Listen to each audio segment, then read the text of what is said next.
In this video, we're going to be talking about double slit diffraction. That is when you have two narrow openings when light passes through and you get an interference pattern on the other side. And we're going to talk about how we derive the equations and what assumptions we make when we calculate the minimum and the dark spots and the bright spots. All right, so now let's take a look at diffraction, and we're going to start with double slit diffraction. And so here's the basic idea. So when light passes through a very tiny opening, and when I mean a tiny opening, I mean about the size of the wavelength of the light, right? So if the wavelength of light is like 350 nanometers, for example, and it passes through an opening that's on the order or the size of 350 nanometers, then it's going to spread out like a wave from there. So what happens is, if there's two openings, that's why we call it double slit, because there's two openings here. Then what can happen is you can create this interference pattern, like these bands of light. Like you would think that when you pass normally, you would think when light passes through two openings, you get two openings, you get two little lights. And that's like if you have big windows and big openings, that's what happened. If I have like two tubes, I put lights through them, I'm going to get two light patterns over here. But you get all these extra bands. And the reason it happens is because when the light passes through a very small opening, it spreads outwards. And you get these wave fronts then can have some constructive and destructive interference. And when they're constructive interference, you get these bright bands. And when it's destructive interference, you get these dark bands. So you get these kind of regularly equally spaced patterns of light and dark. Okay, and that's the effect that we're going to be modeling, and that's what we're going to be talking about for double slit diffraction here. So let's take a look about why the why that happened. So first of all, light is just going to pass from these two openings here. And the thing is remember with constructive interference, what we're focusing on is whether or not the two waves are a multiple of a wavelength apart. That is, if the spacing between the waves is some multiple of the wavelength and m is an integer, then that implies it's constructive interference.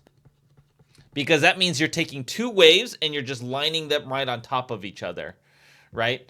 If m is an integer plus 0.5, right, like 2.5 or 3.5, then it's destructive interference.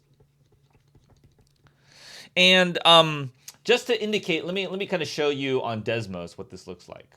All right, so here I have two sine curves that I plotted, the red one and the blue one. So let's not talk about the sum. So, and I have a slider here that can adjust how the waves can. So one wave can be offset from another.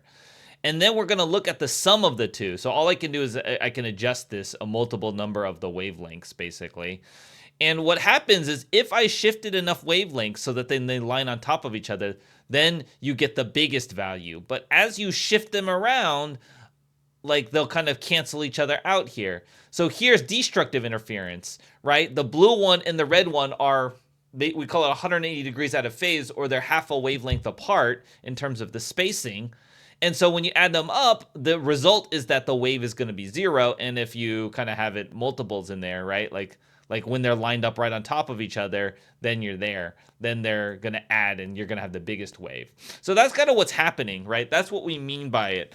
And so as long as the difference between the path, because the light goes from here to here, as long as the difference in the path is a multiple of an integer, we're going to have constructive interference. Now, how do we think about this? Let's call this path here L.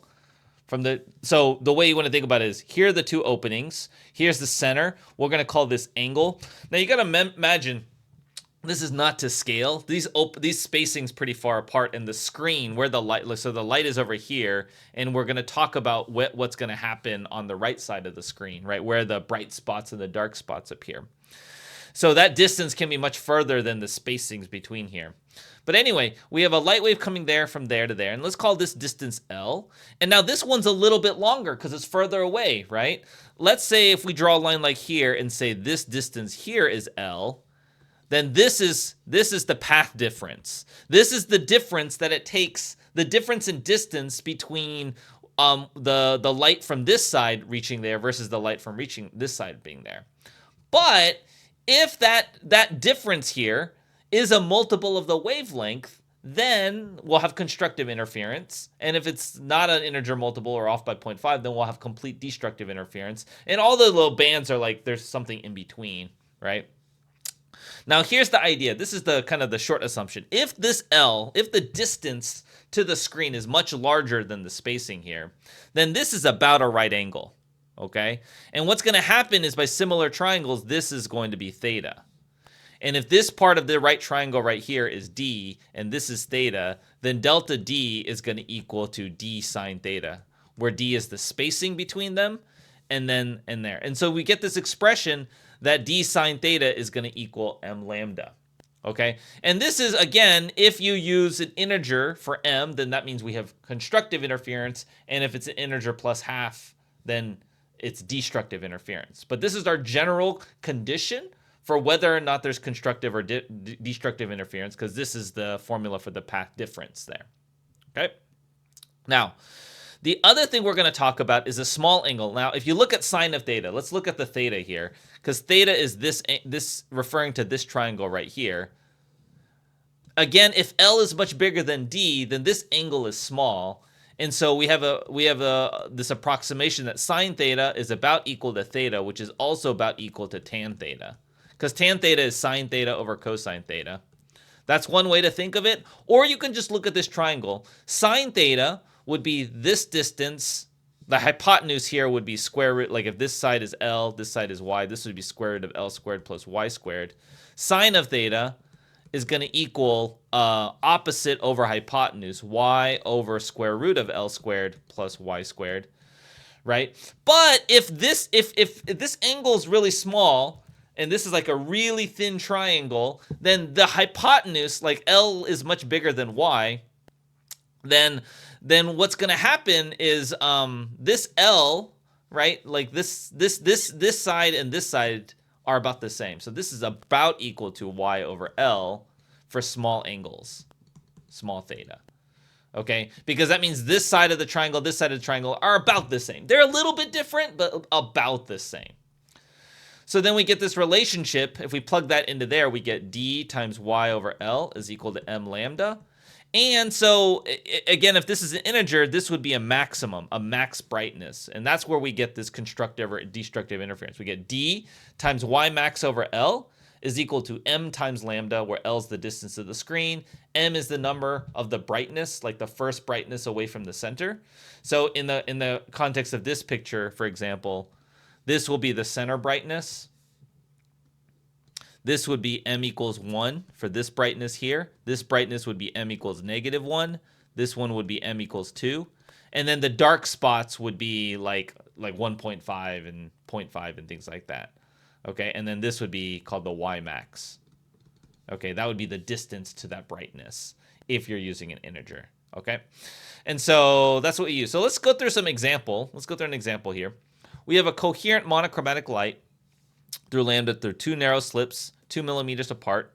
The interference pattern on the screen 5 meters away is represented by the figure of the graph. What property of light does this experiment demonstrate? This is double slit diffraction. You could also mention constructive and destructive interference. At point P in the diagram over here, there's a minimum in the interference pattern. Determine the path difference between the light arriving at the point. So this is the path difference is equal to m times lambda. And so what we want to think about is how many multiples of wavelength that we are. We have a wavelength lambda here. So we're going to say here, from here to here, what we're saying is this P looks like this would be m equals 1, because this is where the brightness is from here. This would be m equals 2. And this part here would be m equals 1.5 for the destructive interference.